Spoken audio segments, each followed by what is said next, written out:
जहां पर अटाला मस्जिद में सर्वे का आदेश दे दिया गया है। हिंदू पक्ष की बड़ी जीत है। सिविल जज सीनियर डिवीजन की अदालत ने सर्वे का आदेश दिया है। सर्वे कमीशन का प्रारूप क्या होगा, इसे लेकर 16 दिसंबर को तय किया जाएगा। यानी संभल के बाद अब सर्वे होगा जौनपुर में। जौनपुर में अटाला मस्जिद में सर्वे का आदेश दिया गया है। इस वक्त की बड़ी खबर है, 16 दिसंबर को तय किया जाएगा कि सर्वे का प्रारूप क्या होगा। इस वक्त की बड़ी खबर, जौनपुर को लेकर माहौल पहले से गरमाया हुआ था। इस पर टिप्पणियां भी काफी आने लगी थी। ओवैसी ने इस पर टिप्पणी की थी और कई सारी तस्वीरें सामने आई थी, जिन तस्वीरों में इस बात की तस्दीक हुई थी कि कई सारे सबूत वहां पर मौजूद हैं। जो बिल्कुल निश्चित तौर पे हिंदू पक्ष की एक बड़ी जीत है। हिंदू पक्ष लगातार ये मांग कर रहा था कि अटाला मस्जिद के अंदर कोर्ट कमिश्नर की कार्रवाई हो, सर्वे की कार्रवाई हो, ताकि दूध का दूध और पानी का पानी हो सके। इसके पहले 2 अगस्त को भी कोर्ट कमिश्नर की कार्रवाई के लिए जो टीम थी वो अटाला मस्जिद गई थी, लेकिन वहां पर चूंकि मस्जिद के जो दरवाजे थे वो बंद कर दिए गए थे, इसकी वजह से जो कमिश्नर की टीम थी उसको वापस आना पड़ा। और आज एक बार फिर से जो हिंदू पक्ष है उसने मांग की थी और इस मांग को लेकर कोर्ट ने आज क्या कुछ कहा। हमारे साथ हिंदू पक्ष के जो वकील हैं वो खुद हमारे साथ मौजूद हैं। आज बहस के दौरान जब कोर्ट कमिश्नर की कार्रवाई को लेकर आप लोगों ने मांग की थी तो कोर्ट ने क्या कहा, क्या दिशा निर्देश दिया है? हमारी तरफ से कोर्ट से पूर्व में एप्लीकेशन दिया जा चुका था पुलिस की फोर्स की उपस्थिति में पैमाइश कराने के संबंध में। माननीय न्यायालय से रिक्वेस्ट की गई थी कि संबंधित पुलिस अधीक्षक जौनपुर को निर्देशित किया जाए कि पुलिस बल पर्याप्त संख्या में उपलब्ध कराएं, जिससे पैमाइश की कार्यवाही अमीन महोदय के नेतृत्व में सुचारू रूप से संपादित की जा सके। उसके संबंध में आज माननीय न्यायालय ने सुनवाई किया है और 16 तारीख को अमीन महोदय के संबंध में अग्रिम आदेश करने की बात कही गई। उसके लिए पत्रावली रिजर्व हुई है। इसके साथ ही हमने देखा कि बहस के दौरान एक बात ये उठी कि जब 2 अगस्त को भी कोर्ट कमिश्नर की कार्रवाई जब वहां पर करने गई थी तो कुछ मजमा लग गया, तो उसके बारे में किस तरीके से दिशा निर्देश मिले हैं? उसके संबंध में जो है अमीन महोदय ने अपनी रिपोर्ट न्यायालय को किया था कि मौके पर जाने पर तमाम भीड़ मजमा इकट्ठा हो गया था और लोगों द्वारा ऐसी परिस्थितियां पैदा कर दी गई थी जिससे पैमाइश की कार्रवाई बाधित हो सकती थी और कोई बड़ा घटनाक्रम घट सकता था।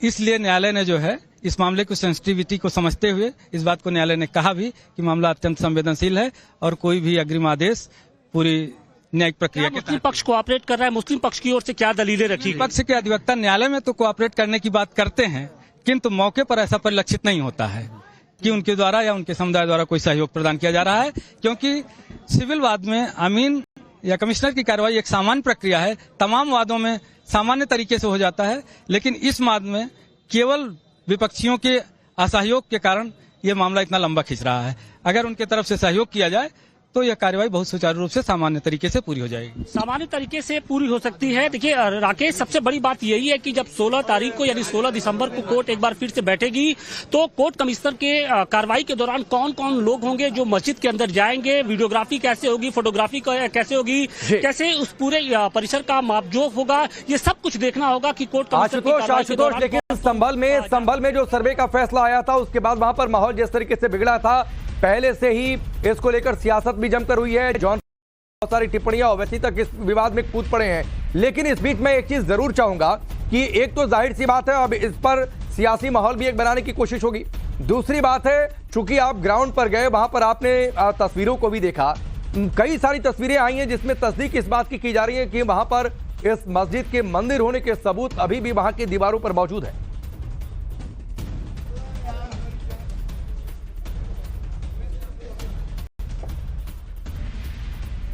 बिल्कुल राकेश, देखिए निश्चित तौर पे जो कोर्ट कमिश्नर की कार्रवाई इतना आसान नहीं होने वाला है, क्योंकि जो पूरा इलाका है वो मुस्लिम बहुल इलाका है और इसी बात की जो चिंता थी वो आज कहीं ना कहीं कोर्ट के अंदर भी देखने को मिली। जज बार बार ये कह रहे थे कि बहुत सेंसिटिव मुद्दा है, इससे मीडिया ट्रायल से दूर रखा जाए। इसके अलावा जो खासतौर से जो अमीन जो जाएंगे कोर्ट परिसर के अंदर कार्रवाई के लिए, तो उनको भी मीडिया ट्रायल से दूर रखा जाए। वो किसी तरीके की बयानबाजी वो मीडिया के सामने न करें और इस बात की पक्ष की ओर से भी जाहिर की गई। मुस्लिम पक्ष की ओर से बार बार ये कहा गया कि जब पिछली बार कार्रवाई हो रही थी तो वो उनकी जो उन्हें चूंकि पार्टी नहीं बनाया गया था तो ऐसे में उनको ये मालूम नहीं है कि कहां से भीड़ आई, उनके द्वारा कोई भीड़ नहीं बुलाई गई थी। लेकिन इस बार उन्होंने एश्योर किया है कि हमारी ओर से कोर्ट कमिश्नर की कार्रवाई का किसी तरीके का विरोध नहीं किया जाएगा। बिल्कुल, निश्चित तौर पर आशुतोष बड़ी खबर बता रहे हैं, 16 दिसंबर को तय होगा सर्वे का कमीशन, किस तरीके से सर्वे होगा। हिंदू पक्ष ने मांग की थी कि अटाला मस्जिद के परिसर का सर्वे आदेश हो यानी ज्ञानवापी में जिस तरीके से सर्वे हुआ, संभल में जिस तरीके से सर्वे हुआ, उसी तरीके के सर्वे का आदेश यहां पर जौनपुर में भी दिया गया है। इस वक्त की बड़ी खबर है और ये तस्वीरें हम आपको दिखा रहे हैं। जौनपुर की ये अटाला मस्जिद जिसको लेकर हिंदू पक्ष के अपने दावे हैं और इसी मांग को लेकर ये याचिका दायर की गई थी। आशुतोष हमारे साथ जुड़े हुए हैं। आशुतोष, जो मैं जिक्र कर रहा था, चूंकि आप ग्राउंड पर गए, आपने कई सारी तस्वीरें हम तक भेजी हैं। कई सारी तस्वीरें इस वक्त हमने स्क्रीन पर रखी भी हुई हैं, जिनमें इस मस्जिद के जो हिंदू पक्ष दावा कर रहा है उसके मंदिर होने के सबूत मौजूद हैं।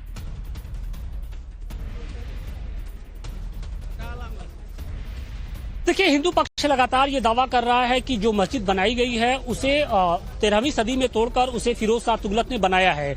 और जब हम वहां पर जाते हैं तो मस्जिद की जो बाहरी दीवारें हैं वहां पर कई ऐसी जो कलाकृतियां हमको देखने को मिलती हैं जो आमतौर पे किसी इस्लामिक स्ट्रक्चर में नहीं पाई जाती हैं। जो देवी देवताओं से जुड़े हुए जो धर्म स्थल है वहां पर उस तरीके की आकृतियां पाई जाती हैं। मसलन जो कमल चक्र था, इसके अलावा जो तमाम अन्य जो देवी देवताओं से जुड़ी हुई जो आकृतियां थी वो वहां पर उकेरी गई थी। हालांकि जो मुस्लिम पक्ष है वो ये बार बार कह रहा था कि चूंकि 13वीं सदी में पूरे हिंदुस्तान के दौरान और खासतौर से उत्तर भारत में एक ही तरह की जो स्थापत्य जो कला है उसके अंतर्गत जो मंदिर और मस्जिदों का निर्माण होता था, तो ऐसे में इस बात की हैरानी नहीं होनी चाहिए कि अगर किसी मस्जिद में हिंदू देवी देवताओं से जुड़े हुए जो प्रतीक चिन्ह मिलते हैं तो इसमें हैरानी नहीं होनी चाहिए। तो इसका कोई ये मतलब नहीं होता है कि जो उनका रिलीजियस कैरेक्टर है वो चेंज हो जाए। लेकिन जो मौजूदा स्थिति है, जो हिंदू पक्ष है, हिंदू पक्ष का ये बार बार दावा है कि वहां पर विजय चंद्र जो कि कन्नौज के राजा थे, उन्होंने 13वीं सदी के पहले उस मंदिर का निर्माण कराया था जिसे आज अटाला मस्जिद कह रहे हैं।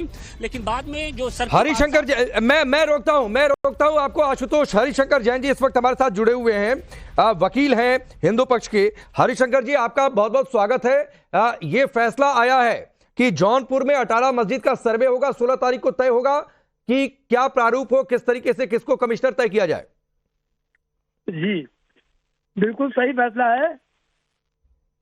और जो मस्जिदें मंदिर तोड़ कर बनाई गई हैं वह सर्वे के बाद ही डिटरमिन होगा कि मंदिर का या उस स्ट्रक्चर का वास्तविक स्वरूप क्या है। न्यायिक प्रक्रिया में पहला कदम है और यह न्याय के लिए जरूरी है कि असलियत जानी जाए जी। और हिंदू पक्ष चाहता है कि न्याय हो। अगर साबित हो जाए कि मंदिर तोड़कर मस्जिद बनाई गई है तो वो जगह हिंदुओं को वापस होनी चाहिए जी। और साबित करने के बाद हिंदुओं पर है। और पूरे देश में हिंदू जागृत होकर अपने मंदिर के लिए उठ खड़ा हुआ है और जगह जगह ये सामने आ रहे हैं, सबूत आ रहे हैं सामने कि अमुक मंदिर तोड़कर मस्जिद बनाई गई है, जो कि मस्जिद नहीं हो सकती। लेकिन हरिशंकर जी, एक चीज मैं और आपसे जानना चाहूंगा। अब तो वहां की अदालत ये तय करेगी 16 तारीख को अगर मैं ठीक हूं, हाई कोर्ट में भी इस मामले की डेट है और उसमें मेंटेनेबिलिटी को लेकर चैलेंज किया गया है, तो क्या कोई असर पड़ेगा? इसको कोई असर नहीं पड़ेगा क्योंकि हाई कोर्ट ने प्रोसीडिंग स्टे नहीं किया है और प्रोसीडिंग चल रही है और सही चल रही है। और यह फैसला बिल्कुल कानून के साथ सही है। इस न्याय करने के लिए जानना जरूरी है कि इस जगह का वास्तविक स्वरूप क्या है, क्या वास्तव में कोई मंदिर नीचे है। क्योंकि कई किताबों में और ग्रंथों में और सब जगह अटाला देवी का वहाँ जिक्र है, ऐसा मालूम पड़ता है। और जो वहाँ स्ट्रक्चर है उसमें देवी देवताओं की मूर्तियां हैं, इससे साफ मालूम पड़ता है कि मंदिर थी। फिर भी साइंटिफिक सर्वे के कोर्ट की प्रक्रिया है, कोर्ट न्याय नहीं कर सकती जब तो सारी बातें कोर्ट सामने ना आए। इसलिए सर्वे होने से जो सच्चाई वो सामने आ जाएगी। परंतु मुस्लिम पक्ष कभी नहीं चाहेगा कि सच्चाई सामने आवे और रोकने के लिए प्रयास करेंगे, क्योंकि जानते हैं कि सर्वे हुआ तो खुलासा हो जाएगा कि वास्तव कौन कितने पानी में है। लेकिन हरिशंकर जी, जाहिर सी बात है, जिस तरीके से संभल को लेकर माहौल गड़बड़ हुआ था, बहुत सारी बातें हुई, सियासी वार पलटवार भी हुए, आपको लगता है कि जौनपुर में एक चुनौती रहेगी कि सब कुछ शांतिपूर्वक वहां पर निपट जाए? क्योंकि जो सर्वे के लिए टीम गई थी उस पर भी कई तरीके के आरोप लगे थे। देखिए, ऐसा है, अगर डरने से काम चले तो डरना तो बहुत गलत चीज होगी। ये जो डर क्रिएट किया जा रहा है और पूरे देश में जो माहौल बनाया जा रहा है कि अगर बोलोगे तब दंगा करेंगे, तो ये तो संविधान चल ही नहीं सकता। हरिशंकर जी, चलने जरूरी है कि न्यायिक प्रक्रिया चलने दिया जाए और डर के कि साहब ये होगा तो दंगा कर देंगे, ये तो वही बात हुई कि गुंडे बदमाश किसी मकान में बैठ जाए और कहा अगर आगे क्लेम करोगे मांगोगे तो हम गोली मार देंगे। ये तो कोई बात नहीं होती। फिर कानून का शासन कहाँ रहा और कानून का मतलब क्या रहा? तो डरना नहीं चाहिए और शांतिपूर्ण ढंग से हिंदुओं को अपना काम करना चाहिए। कोर्ट अपना ऑर्डर दे और वैधानिक ढंग से सारे काम हो रहे हैं। लेकिन हरिशंकर जी, इसी मामले में यह भी देखा गया था कि पिछली बार 2 अगस्त को जब सर्वे हुआ था, 16 तारीख तक की रिपोर्ट पेश करने को कहा गया था, तो उस वक्त देखा था कि वहां ताला लगा दिया गया मस्जिद में, वहां पर सर्वे हो ही नहीं पाया। तो इस बार कुछ अगर ऐसा ताला लगाया जाएगा तो इसको लेकर कुछ निर्देशित किया गया है क्या? देखिए, ऐसा है कि वहां भी ताला लगा था काशी में, और वहां भी कोर्ट ने आदेश दिया था कि ताला खोलकर या ताला तोड़कर सर्वे किया जाए। और कोर्ट की पावर होती है हर जगह सर्वे कराने की और वो को रोक नहीं सकता है। परंतु देखिए, सारी बात यह है कि पूरे देश में माहौल क्रिएट किया जा रहा है और लोग डर भी रहे हैं। और मुझे ताजुब, पढ़े लिखे लोग डर रहे हैं कि अरे माहौल खराब हो जाएगा, यानी कि मतलब संविधान को मतलब ही नहीं है। और अगर आप डरवा दे तो हम चुप हो जाएं, अधिकार खत्म हो जाए, तो ये तो कोई बात नहीं होती।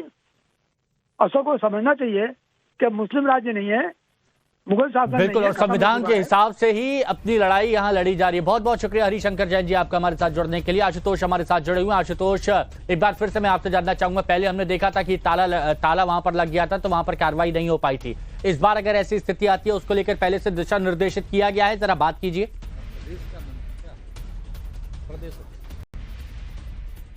बिल्कुल, देखिए, पहली बार जब इसके पहले जब कोर्ट कमिश्नर की कार्रवाई हो रही थी तो उस दौरान मुस्लिम पक्ष की ओर से मस्जिद के अंदर ताला लगा दिया गया था और काफी भीड़ इकट्ठा वहां पर हो गई थी। और इसी बात की जो चिंता है वो आज हिंदू पक्ष की ओर से अदालत के सामने रखी गई। हमारे साथ बातचीत के लिए खुद जो पक्षकार हैं संतोष मिश्रा जी, पिछली बार जब आप लोग सर्वे के लिए गए थे, आपकी जब कोर्ट कमिश्नर की कार्रवाई के लिए टीम गई थी, तो क्या हालात थे और आप लोगों ने किस तरीके की चिंता कोर्ट के सामने रखी है? पिछली बार जब कोर्ट कमिश्नर अमीन के साथ हमारी टीम गई सर्वे के लिए, तो हम लोग बहुत शांतिपूर्वक ढंग से, बहुत सीधे साधे तरीके से गए थे। 4 से 6 लोग थे। तो हमने वहां मौजूद व्यक्तियों से ये कहा कि चूंकि अमीन ने अपना आइडेंटिफाई कराया और अपने आदेश को दिखाया कि कोर्ट ने मुझे सर्वे के लिए बोला है, आप लोग कोऑपरेट करिए। तो वहां लोग धीरे धीरे पहले तो हटना शुरू किए, फिर ताला बंद किए। ताला बंद करने के बाद छतों पर जमा हो गए, इधर उधर से लोगों को देखना शुरू किए, कोऑपरेशन नहीं किए। तो इन सब बातों को देखते हुए वहाँ चौकी इंचार्ज भी आ गए, कुछ लोग भी आ गए। तो लोगों ने कहा कि भैया ये चूंकि थोड़ा सा ये स्ट्रक्चर बहुत हम लोगों को संवेदनशील समझ में आ रहा है, इसलिए यहाँ इस समय सर्वे रोक दीजिए, कोर्ट से अपना एक आदेश करा लीजिए फोर्स का। तो अमीन महोदय को हमने कहा कि ठीक है, अगर सफिशिएंट नहीं समझ में आ रहा है तो एक ठो आदेश करा लीजिए कोर्ट से कि हमको पुलिस बल के साथ सुरक्षित सर्वे का एक आदेश किया जाए। तो अदालत की कार्रवाई को इम्प्लीमेंट करने के लिए सुरक्षा की जरूरत पड़ी है क्या? मतलब लोग जो हैं वो सड़कों से अब ये चीजें चलेंगी? निश्चित तौर पे कहीं न कहीं उन लोगों के मन में एक अलग संविधान चल रहा है। भारत के संविधान और भारत की न्याय व्यवस्था के प्रति आस्था, विश्वास, या कहीं न कहीं उनको ये लगता है कि भारत की न्याय व्यवस्था हमारे विरुद्ध जा रही है, हमारे विरुद्ध जाएगी या इसके द्वारा हम प्रताड़ित किए जाएंगे। उनको न्याय व्यवस्था पर भरोसा ही नहीं है, इसलिए उन चीजों को अवरोधित कर रहे हैं, जबकि नहीं करना चाहिए। कोऑपरेशन करेंगे तो चीजें जल्दी निपट जाएंगी। क्या जब 16 तारीख को कोर्ट एक बार फिर से बैठेगी और कोर्ट कमिश्नर की कार्रवाई का जब प्रारूप तय होगा, तो आपको लगता है कि पूरी सुरक्षा के साथ इस बार आपकी टीम जाएगी, कोर्ट की टीम जाएगी वहां पर? निश्चित रूप से जो इस समय माहौल प्रदेश में चल रहे हैं, जिस प्रकार के हिंसक माहौल पैदा किया गया संभल में, उस प्रकार के माहौल को देखते हुए कोर्ट ये समझती है तो निश्चित रूप से प्रोटेक्शन अवेलेबल कराएगी। बिल्कुल हिमांशु, जिस तरीके से संभल में कोर्ट कमिश्नर की कार्रवाई के दौरान जिस तरीके से हिंसा हुई थी, वैसी घटना जौनपुर में न दोहराई जाए, इसके लिए कोर्ट काफी चिंतित नजर आया। जब बहस के दौरान उसने साफ तौर पे हिंदू और मुस्लिम पक्ष दोनों के अधिवक्ताओं से कहा कि ये बहुत संवेदनशील मसला है, ऐसे में इसको न सिर्फ मीडिया ट्रायल से दूर रखा जाए बल्कि अपने अपने जो लोग हैं, अपने अपने जो समर्थक हैं, उनको भी संयमित रखने के लिए एक तरीके से अपील किया जाए, ताकि जब कोर्ट कमिश्नर की कार्रवाई हो तो किसी तरीके की कोई अप्रिय घटना या फिर अशांति की जो स्थिति है वो उत्पन्न न हो सके। अच्छा आशुतोष, ये बताइए क्या मुस्लिम पक्ष की तरफ से भी कहीं कोई बयान, कोई बात सामने आई है? क्या आपकी बात हो पाई है? देखिए, मुस्लिम पक्ष कोर्ट के अंदर तो अमीन कार्रवाई के लिए, कोर्ट कमिश्नर की कार्रवाई के लिए राजी था, लेकिन वो ये कह रहा था कि इस मामले का मीडिया ट्रायल किया जा रहा है, इस मामले को कहीं ना कहीं प्रभावित करने की कोशिश की जा रही है, संभल जैसे जो हालात हैं वो फिर से पैदा करने की कोशिश की जा रही है। उसका ये कहना था कि पिछली दफे जब कोर्ट कमिश्नर की कार्रवाई के लिए जो टीम थी, जब अटाला मस्जिद पहुंची थी, तो उस दौरान जो भीड़ पहुंची थी उसका मस्जिद कमेटी से कोई लेना देना नहीं है। वो वहां पर कौन से लोग आए थे, कहां से लोग आए थे, इसके बारे में उनको जानकारी नहीं है। और कोर्ट के सामने उन्होंने कहा, इसके बाद जब कोर्ट ने कहा कि क्या आप एक अंडरटेकिंग देंगे कि इस तरीके की कोई भीड़ उत्पन्न न हो, तो अंडरटेकिंग देने से उन्होंने मना कर दिया। हाँ, उन्होंने ये जरूर कहा कि वहां पर समुचित पुलिस सुरक्षा व्यवस्था की स्थिति बनाई जाए ताकि संभल जैसी कोई घटना न हो सके, और इसी बात को हिंदू पक्ष ने भी अपनी बातों में दोहराया। लेकिन आशुतोष, ये भी तो एक सवाल उठता है ना कि पिछली बार जैसे आपने चर्चा की थी, जब ताला लगा दिया गया था, जब छतों पर भीड़ आ गई थी, तो उस वक्त कोऑपरेट क्यों नहीं किया गया? वो भी हवाई आदेश तो था नहीं, कोर्ट की तरफ से ही आदेश आया था।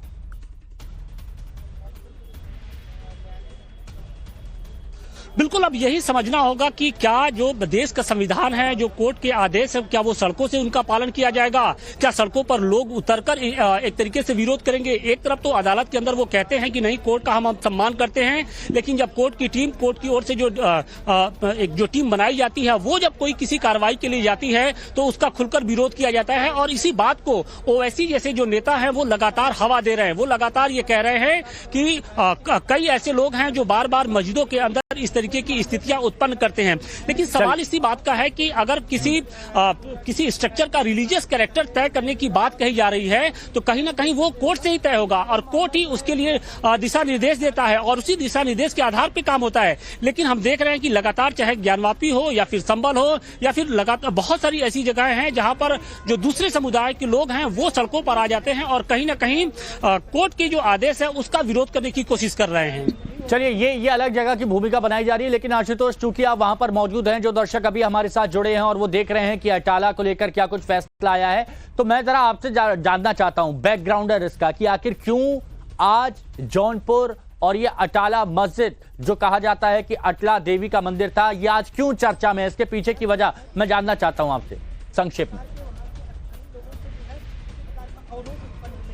देखिए, अटाला मस्जिद को लेकर पिछले लगभग 6 महीने से विवाद की स्थिति बनी है। हिंदू स्वराज वाहिनी नाम के एक जो संस्था है उसकी ओर से पिछले दिनों सिविल जज जूनियर डिवीजन की अदालत में एक याचिका दाखिल की गई थी और उसमें ये मांग की गई थी कि जो अटाला मस्जिद है वो अटाला मस्जिद नहीं बल्कि अटाला देवी का मंदिर है और इसके लिए कोर्ट कमिश्नर की कार्रवाई की जाए, इसकी जांच कराई जाए। शुरू में तो जो कोर्ट की इस केस की पोषणीयता को लेकर सवाल उठ रहे थे, लेकिन कोर्ट ने इस केस को चलने की इजाजत दी। हिंदू पक्ष का यह कहना है कि 13वीं सदी में जो विजय चंद्र थे उन्होंने इस मंदिर का निर्माण कराया था। बाद में 14वीं शताब्दी के आसपास जो शर्की बादशाह था यानी फिरोज शाह तुगलक, उसने इस मंदिर को तोड़कर वहां पर अटाला मस्जिद का निर्माण कराया था और इसके बाद से वहां पर पूजा पाठ बंद हो गया था। अब लगभग इसके बाद जो हिंदू पक्ष है वो अब पूजा के अधिकार के तहत वहां पर पूजा करने की मांग कर रहा है, जबकि जो मुस्लिम पक्ष है वो लगातार प्लेसेज ऑफ वर्शिप एक्ट का हवाला दे रहा है और इसके साथ ही उसकी ये दलील है कि चूंकि अटाला मस्जिद वक्फ बोर्ड की प्रॉपर्टी है, ऐसे में वहां पर किसी तरीके की उससे संबंधित कोई केस नहीं चल सकता है और अगर केस चलना भी है तो उसे वक्फ ट्रिब्यूनल में चलाया जाए। हालांकि इस केस की पोषणीयता को मुस्लिम चैलेंज किया है, जिस पर कल सुनवाई होनी थी, लेकिन वो सुनवाई नहीं हो पाई, उसको आगे टाल दिया गया है। लेकिन इस बीच में हिंदू पक्ष की एक बड़ी जीत हुई है, क्योंकि कोर्ट कमिश्नर की कार्रवाई, जो अमीन की कार्रवाई थी, उसको एक बार फिर से कोर्ट ने ऑर्डर कर दिया है उसका। अब 16 दिसंबर को कोर्ट जब बैठेगी तो इस बात को लेकर क्या प्रारूप होगा, कोर्ट कमिश्नर में कौन कौन से लोग होंगे, कितने लोग होंगे, ये सब कुछ 16 दिसंबर को तय होगा और इसके बाद कमिश्नर की कार्रवाई कब की जाएगी इस पर मुहर लगेगी। बिल्कुल आशुतोष, आपने बहुत डिटेल में एक एक बात यहां पर बताई है, जो हमारे दर्शक है वो बहुत बेहतर तरीके से समझ भी गए होंगे कि क्यों आज ये जगह जौनपुर अटाला मस्जिद चर्चा में है। लेकिन